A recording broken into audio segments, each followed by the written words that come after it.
सभी दोस्तों को मेरा नमस्कार। मैं अंकित पुरीति आपका स्वागत करता हूं हमारे YouTube चैनल पे। तो जैसा कि दोस्तों आप लोगों को पता है कि हम लोग का ज्योमेट्री के सेशन चल रहे हैं, प्रैक्टिस भी चल रही है, साथ में थ्योरी भी चल रही है। तो अभी तक हम थ्योरी में भाई सेंटर्स ऑफ ट्रायंगल कर चुके हैं, सिमिलैरिटी के कुछ बढ़िया से रूल कर चुके हैं, एक थ्योरम कर चुके हैं हम लोग जहाँ पे दो राइट एंगल्स बनते हैं एक राइट एंगल के अंदर, जो कि पेपर के पॉइंट ऑफ व्यू से बहुत इंपॉर्टेंट है। तो मैं वही चीजें आप लोगों को करा रहा हूँ जो पेपर के पॉइंट ऑफ व्यू से बहुत इंपॉर्टेंट है। कॉन्ग्रुएंसी आज जो मैंने टॉपिक उठाया आप लोगों के लिए, है ना, कॉन्ग्रुएंसी नाम का जो टॉपिक उठाया, हिंदी में इसको हम क्या कहते हैं भाई? सर्वांग समता। क्या कहते हैं? सर्वांग समता। तो ये टॉपिक जो मैंने उठाया ये पेपर के पॉइंट ऑफ व्यू से इसलिए इंपॉर्टेंट हो जाता है कि बस आपको इतना ध्यान होना चाहिए इसमें जो क्वेश्चंस बनते हैं कि कोई भी दो त्रिभुज, कोई से भी दो त्रिभुज, जैसे यहाँ पे हमको भाई इसका नाम डाल दो ए बी सी और इसका नाम क्या डाल दो भाई पी क्यू आर, कि ये दोनों अगर सर्वांग सम होंगे, अगर ये कॉन्ग्रुएंट होंगे तो क्या मतलब इन पे प्रॉपर्टीज लगती है, बस आपको इतना ध्यान रखना पड़ेगा। जैसे हमने सिमिलैरिटी में करा था, क्योंकि 2018 के प्री में इसमें से क्वेश्चंस आया था, है ना, क्योंकि मैंने आपको कराया अभी हाल फिलहाल में, तो उसको जरूर देखना, उस क्वेश्चंस को पीडीएफ आपको टेलीग्राम पे मिल जाएगी। तो वही मैं आप लोगों को समझाना चाह रहा हूँ कि पेपर के पॉइंट ऑफ व्यू से ये टॉपिक इसलिए इंपॉर्टेंट है क्योंकि इसमें सिर्फ आपको डायरेक्ट क्वेश्चंस आएंगे। ठीक है, तो इसके बाद दो और थ्योरम करेंगे, हम बीपीटी थ्योरम भी करेंगे या थेल्स प्रमेय भी करेंगे और मिड पॉइंट थ्योरम भी करेंगे। तो अगर कोई आपसे ये क्वेश्चंस पूछे दोस्तों कि कोई से भी दो ट्रायंगल, कोई से भी दो पॉलीगन फिगर, है ना, ये हमें, मैं यहाँ पे ट्रायंगल ले रहा हूँ क्योंकि ट्रायंगल भी एक पॉलीगन फिगर है। तो यहाँ पे वो कह रहा है कि ए बी सी और पी क्यू आर सिमिलर कब होंगे। तो देखो, सबसे पहली प्रॉपर्टी कहलाती है दोस्तों साइड, साइड और साइड। मतलब अगर मैं कहूँ हिंदी में तो भुजा, भुजा, है ना, और क्या भाई? भुजा। ठीक है, अब ध्यान से सुनो, भुजा, भुजा बोलने का मतलब क्या है कि अगर ए बी बराबर क्या हो जाएगा आपका पी क्यू, है ना, और बी सी बराबर क्या हो गया आपका क्यू आर, और ए सी बराबर क्या हो गया अगर आपका पी आर हो गया, तो मतलब ये त्रिभुज आपस में क्या है भाई? सर्वांग सम है या कॉन्ग्रुएंट है। ठीक है, दूसरी चीज सुनना, देखो दूसरा देखना, अगर आपका साइड एंगल साइड लग गया, क्या लग गया भाई? साइड एंगल साइड लग गया। साइड एंगल साइड बोलने का मतलब ये है भुजा, है ना, कोण, और क्या भाई? भुजा। साइड एंगल बोलने का मतलब मेरा ये है कि ए बी बराबर क्या हो गया पी क्यू, है ना, और यहाँ पे एंगल बी बराबर क्या आ गया? एंगल क्यू, और साथ में यहाँ पे आ गया बी सी बराबर क्या? Q R. तो ये ट्रायंगल क्या हो जाएगा भाई? क्या हो जाएगा? सर्वांग सम हो जाएगा। क्या हो जाएगा? सर्वांग सम। दूसरा चीज सुनना, देखना यहाँ पे, थर्ड जो जिसके बेस पे हम करते हैं वो गया एंगल, साइड और एंगल। मतलब अगर मैं आपसे कहूं कि एंगल बी बराबर एंगल क्यू है, ठीक है, एंगल बी बराबर एंगल क्यू है, और बी सी बराबर क्या है भाई? क्यू आर है, और एंगल सी बराबर एंगल आर है, तो ये दोनों त्रिभुज क्या होंगे भाई? कॉन्ग्रुएंट होंगे, है ना। फोर्थ वाला अगर मैं आपसे कहूं तो एंगल, एंगल और साइड। एंगल, एंगल साइड बोलने का मतलब है कि मान लो जैसे एंगल ए बराबर एंगल पी दिया हुआ है, एंगल सी बराबर एंगल आर दिया हुआ है, और बी सी बराबर क्या दे दिया भाई? Q R. तो इससे भी बन जाता है ना। तो ये आपके पास में चार है जिनके, जिन तरीके से आप लोग इसको क्या कर सकते हैं भाई? कॉन्ग्रुएंसी प्रूफ कर सकते हैं या सर्वांग समता निकाल सकते हैं। तो दोस्तों पेपर के पॉइंट ऑफ व्यू से इसमें से बस इतना ही आता है कि अगर आप लोगों को ये प्रॉपर्टीज याद है कि भाई किस किस के रूल के अकॉर्डिंग ये क्या हो सकते हैं? दो त्रिभुज सर्वांग सम हो सकते हैं, तो आप आसानी से कर जाओ, क्योंकि कॉन्ग्रुएंसी से क्वेश्चंस नहीं आता ना। स्कूल के बेसिक में ये क्वेश्चंस बहुत अच्छे इंपॉर्टेंट है आप लोगों के लिए, पर पेपर के पॉइंट ऑफ व्यू में अभी तो क्वेश्चंस बने, लेकिन इन भविष्य में, फ्यूचर में कहा नहीं जा सकता कि क्वेश्चन बन सकता है। तो 2018 प्री पे इस पे क्वेश्चंस बना था और डायरेक्ट वो इन्हीं थ्योरम पे बेस्ड था, मतलब इन्हीं कॉन्सेप्ट पे बेस्ड था। तो आप लोग इतना ध्यान रखेंगे कॉन्ग्रुएंसी में क्या होता है। कॉन्ग्रुएंसी में क्या होता है दोस्तों कि जो साइज होता है और जो शेप होता है किसी भी दो ट्रायंगल का, वो क्या होता है? सेम होता है। आइए इस चीज को हम थोड़ा आगे समझते हैं, लेकिन उससे पहले आपको कॉन्ग्रुएंसी की एक बहुत राइट, ये होती है आपकी राइट हाइपोटेनस, है ना, राइट हाइपोटेनस की जो प्रॉपर्टी होती है आपकी, है ना, इसको हम लोग बोलते हैं कि ये हमेशा प्रॉपर्टी वहां लगती है जहां राइट एंगल ट्रायंगल होता है। आखिर मेरा बोलने का मतलब कि राइट हाइपोटेनस साइड प्रॉपर्टी कहते हैं इसको, भुजा प्रमेय कहते हैं। ठीक है, इसको कहते हैं कर्ण, है ना, कर्ण आर सर्वांग समता, सर्वांग समता हिंदी में भाई। ठीक है। आरएचएस प्रॉपर्टी हम इसको इंग्लिश में बोल देते हैं, मतलब जो इंग्लिश वाले होंगे उनको राइट हाइपोटेनस साइड प्रॉपर्टी बोल देते हैं इसको। तो आखिर ये प्रॉपर्टी है क्या, देखो बस ध्यान रखना कि ए बी और सी मान लो ये है, और ये पी क्यू आर है। अब मान लो दोस्तों ये भी 90 डिग्री है और ये भी क्या है 90 डिग्री है। तो ये प्रॉपर्टी कहती है कि अगर इसका बेस इक्वल है, मतलब बी सी बराबर क्यू आर है, मतलब कोई से भी दो राइट एंगल ट्रायंगल है, राइट एंगल ट्रायंगल मतलब जो 90 डिग्री का कोण बना रहे हैं भाई। तो कोई से भी अगर दो राइट एंगल ट्रायंगल है, उनका बेस इक्वल है और उनकी हाइपो भी क्या है भाई, मतलब कर्ण भी क्या है इक्वल है ना, कर्ण भी क्या है इक्वल है। तो वो दोनों के दोनों ट्रायंगल क्या कहलाएंगे भाई, सर्वांग सम कहलाएंगे। मतलब ए बी सी कॉन्ग्रुएंट होगा किसके भाई, पी क्यू आर के। और बस इतनी थ्योरम आप लोगों को बस को ध्यान रखना है, ठीक है। कि उसकी अगर एक भुजा आधार की और साथ में क्या भाई, ये भी इक्वल हो, कौन, उसकी हाइपोटेनस भी इक्वल हो, तो वो दोनों ट्रायंगल क्या कहलाएंगे भाई, आपके कॉन्ग्रुएंट कहलाएंगे, आपस में सर्वांग सम कहलाएंगे। तो इस थ्योरी में इतना ज्यादा इंपॉर्टेंट कुछ नहीं है, बस आप लोगों को ध्यान देना यही है कि कैसे हम लोग इसको सर्वांग सम प्रूफ कर सकते हैं, या है ना, कि और आरएचएस की प्रॉपर्टी का आपको ध्यान रख देनी, ठीक है। अब अगर मैं बात करूं सिमिलरिटी और कॉन्ग्रुएंसी में क्या फर्क है, देखो सबसे पहली चीज तो ये रखना कि ऑल सिमिलर फिगर भाई, ऑल सिमिलर फिगर है ना, same in safe but different, but क्या होता है, डिफरेंट होता है कि इनका भाई साइज, ठीक है। दूसरी चीज ध्यान से सुनना, कॉन्ग्रुएंसी कहती है कि ऑल सेफ, मतलब जो उसकी बनावट होगी और जो उसका साइज होगा वो दोनों क्या होंगे भाई, सेम। दूसरी चीज ध्यान से रखना कि जैसे मैंने आपको पढ़ाया था कि रोटेशन है ना, रिफ्लेक्शन का इस पे कोई फर्क नहीं पड़ता, किस पे भाई, सिमिलरिटी पे, है ना। लेकिन इसमें क्या पड़ सकता है, फर्क पड़ सकता है किस पे भाई, कॉन्ग्रुएंसी पे। तीसरी चीज आप लोगों ने पढ़नी है कि ऑल सिमिलर जो फिगर है भाई, ऑल सिमिलर जो फिगर है वो कॉन्ग्रुएंट नहीं हो सकते हैं, मतलब जो सिमिलर ट्रायंगल है वो कॉन्ग्रुएंट नहीं हो सकते हैं, मतलब सारे के सारे नहीं। लेकिन ऑल कॉन्ग्रुएंट जो रहते हैं भाई, जो सर्वांग सम है, वो क्या हो सकते हैं, सिमिलर हो सकते हैं भाई, ठीक है। तो ये चीज आप लोगों को ध्यान रखनी है, कुछ ज्यादा बहुत बड़ा इश्यू नहीं है इन चीजों में, है ना। क्या होता है कि सिमिलरिटी में जो होता है कि साइज क्या होता है भाई, सेम हो सकता है, ठीक है, मतलब सॉरी शेप जो होता है सेम हो सकता है, लेकिन उनका साइज क्या होता है भाई, डिफरेंट होता है, ठीक है। जबकि कॉन्ग्रुएंसी में क्या होता है, ऑल शेप और साइज सेम होता है।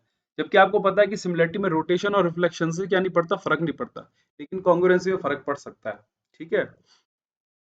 पता चल रहा है उसकी साइड का डिफरेंस अलग है। और जितने भी सिमिलर के फिगर होते हैं भाई, वो क्या होते हैं, कॉन्ग्रुएंट नहीं हो सकते हैं, है ना, फिगर कैन नॉट बी, है ना। लेकिन जितने भी कॉन्ग्रुएंट के फिगर होते हैं वो क्या हो सकते हैं, आपके सिमिलर हो सकते हैं। अब आप कहोगे सर आपने सिमिलरिटी पढ़ाई है, तो सिमिलरिटी मैंने इससे पहले वाले आपका जो लेक्चर था उसमें आप लोगों को पढ़ा चुका हूँ, है ना। वो बहुत इंपॉर्टेंट टॉपिक था। और उसी सिमिलरिटी के बेस पे हमारे पास में दो थ्योरम है दोस्तों, बीपीटी थ्योरम, है ना, बाइसेक्ट प्रपोर्शन थ्योरम भी कहते हैं इसको, क्या कहते हैं, बाइसेक्ट प्रपोर्शन थ्योरम भी। और थेल्स इसलिए कहते हैं क्योंकि थेल्स भाई साहब ने इसको खोजा था, ठीक है। तो बीपीटी थ्योरम हमेशा वहां लगती है जहां ट्रायंगल क्या होते हैं, सिमिलर ट्रायंगल होते हैं। सबसे पहली चीज आप लोगों को ध्यान रखनी है। अब आप कहोगे सर आपने तो सिमिलर ट्रायंगल पढ़ाया नहीं, तो मैं कहूंगा मैं सिमिलर ट्रायंगल आप लोगों को पढ़ा चुका हूँ, पहले का लेक्चर देखना आप लोग, एक अलग से टॉपिक बन रखा है।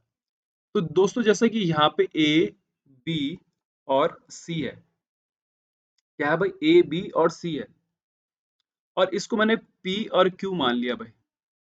तो थेल्स प्रमेय कहता है, ध्यान से सुनना देखो, मैंने क्या कहा कि थेल्स प्रमेय किस में लगती है, हमेशा सिमिलर ट्रायंगल में लेती है। तो यहाँ पे जो पी क्यू है दोस्तों, है ना, हमने कंस्ट्रक्ट करा और ऐसा कंस्ट्रक्ट करा कि ये पी क्यू जो है किसके पैरेलल है, बीसी के। तो अगर ये पी क्यू बीसी के पैरेलल होगा तो ये वाला एंगल और ये वाला एंगल इक्वल, अल्टरनेट एंगल से, और ये वाला इक्वल। तो यहाँ से मेरा त्रिभुज ए पी क्यू सिमिलर हो गया किसके भाई, ए बी सी के। तो बीपीटी थ्योरम कहती है कि अगर पी क्यू पैरेलल है बीसी के, है ना, और साथ ही ये त्रिभुज के दो अलग भुजाओं पर काट रही है, भुजाओं पर काट रही है, तो उनका रेशियो क्या होता है, बराबर होता है। तो उनका रेशियो क्या होता है, बराबर होती है। तो उनका रेशियो क्या होता है, इक्वल होता है। मतलब मेरा बोलने का मतलब ये है कि पी क्यू अगर बीसी के पैरेलल हो गई, और साथ ही आपकी क्या हो गया कि ये सिमिलर ट्रायंगल हो गया क्योंकि पैरेलल है भाई, तो ए पी अपॉन का P B equals to A Q upon का क्यू सी होगा। समझे बात को कि नहीं समझे? ठीक है। अच्छा, इस चीज को आप थोड़ा सा और चेंज करके भी लिख सकते हैं। कैसे चेंज करके लिख सकते हैं, ध्यान से देखना कि अगर यहाँ पे मैं क्या कर दूं, इसको रेसिप्रोकल कर दो, है ना, ये इसको क्या कर दो भाई, जोड़ दो, तो इसमें प्लस वन अगर ऐड कर दिया और यहाँ भी प्लस वन ऐड कर दिया, तो ये यहाँ से क्या मिलेगा, देखो ए पी प्लस का पी बी कितना मिल गया भाई, ए बी अपॉन का पी बी, और इक्वल टू यहाँ से क्या मिल गया, ए सी अपॉन का क्यू सी। मिल गया कि नहीं मिल गया, है ना। तो हमेशा ध्यान रखना कि बीपीटी थ्योरम में जो भी रेशियो होता है, मान लो जैसे कि ये अपर साइड है और ये लोअर साइड है भाई, ये अपर वन और ये लोअर वन, ये अपर टू और ये क्या लोअर टू, तो आप लोग यहाँ पे देख सकते हैं कि A P upon P B होगा और A B upon P B भी होता है। तो ये दो चीजें आप लोगों को ध्यान देनी है, आपके पेपर के पॉइंट ऑफ व्यू से बहुत इंपॉर्टेंट है, बहुत सारे क्वेश्चंस इसमें आते हैं। तो आप लोगों को ये ध्यान रखना है कि बीपीटी थ्योरम जो है सिमिलर ट्रायंगल में लगती है। और कैसे लगती है, कि एक ट्रायंगल दिया रहेगा दोस्तों, और कहा रहेगा कि ये पी क्यू जो है भाई, ये पैरेलल है किसके, बीसी के। तो जब पैरेलल होगा तो ए पी क्यू जो होगा सिमिलर हो जाएगा किसके भाई, ए बी सी के।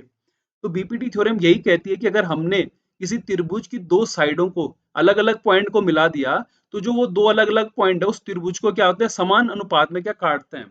समान अनुपात में काटने का मतलब ये है कि ए पी अपॉन का पी बी, है ना, और इक्वल टू क्या हो जाएगा हमारा, ए क्यू अपॉन का क्यू सी। तो ये जो थ्योरम होती है A P upon P B equal to क्या होती है भाई, ए क्यू अपॉन का क्यू सी। मैं इसका डेरिवेशन नहीं करा रहा आप लोगों को, क्योंकि मुझे नहीं लगता कि डेरिवेशन कराना ठीक रहेगा आप लोगों के लिए, है ना, फालतू का टाइम उसमें खराब करना अपना। बस एक सिंपल सी लैंग्वेज समझिए।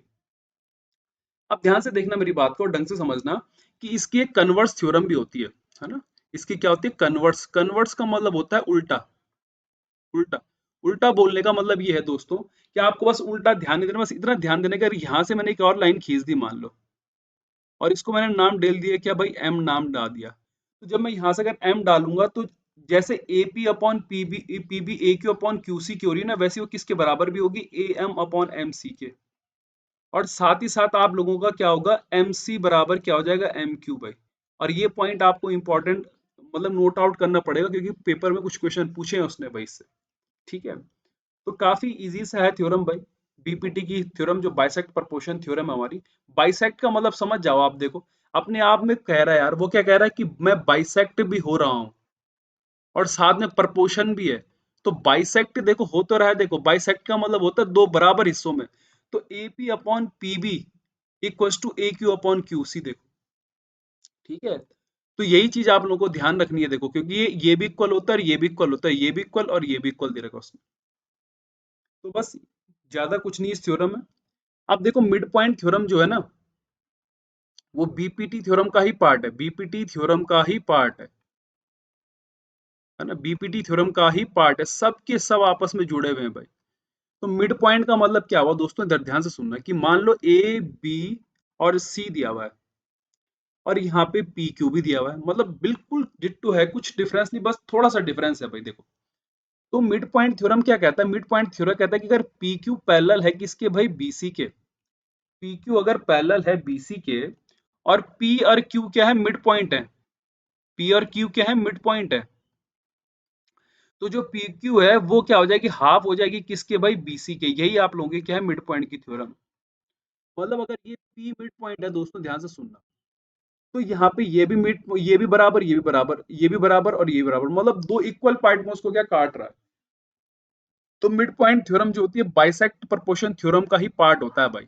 और ये भी कहाँ लगता है, जहां ट्रायंगल क्या होते हैं, सिमिलर होते हैं। क्या होते हैं, ट्रायंगल सिमिलर होते हैं। और एक और चीज आपको ध्यान ये देनी है कि सिमिलर तो लाजमी है भाई, जब पी क्यू अगर पैरेलल होगा बीसी के, तो दो ट्रायंगल सिमिलर होंगे होंगे। तो ये जो आपकी बीपीटी थ्योरम है और जो आपकी ये मिड पॉइंट की थ्योरम है, ये दोनों थ्योरम किससे निकल के आ रहा है कि सिमिलर और ट्रायंगल से ही आई है, मतलब जो प्रॉपर्टीज है सिमिलर ट्रायंगल की वहीं से आई है। बस थोड़ा सा इसमें एक नई चीज आ गई है कि यहाँ पे क्या हो गया, देखो मिड पॉइंट हो गया, है ना। और यहाँ पे जो बाइसेक्ट कर रहा है वो क्या कर रहा है, प्रपोर्शन में कर रहा है, देखो। तो यही चीज आपको देखनी है कि बीपीटी और मिड पॉइंट दोनों क्या है, सेम सेम है, दोनों में कोई डिफरेंस नहीं है दोस्तों, ठीक है।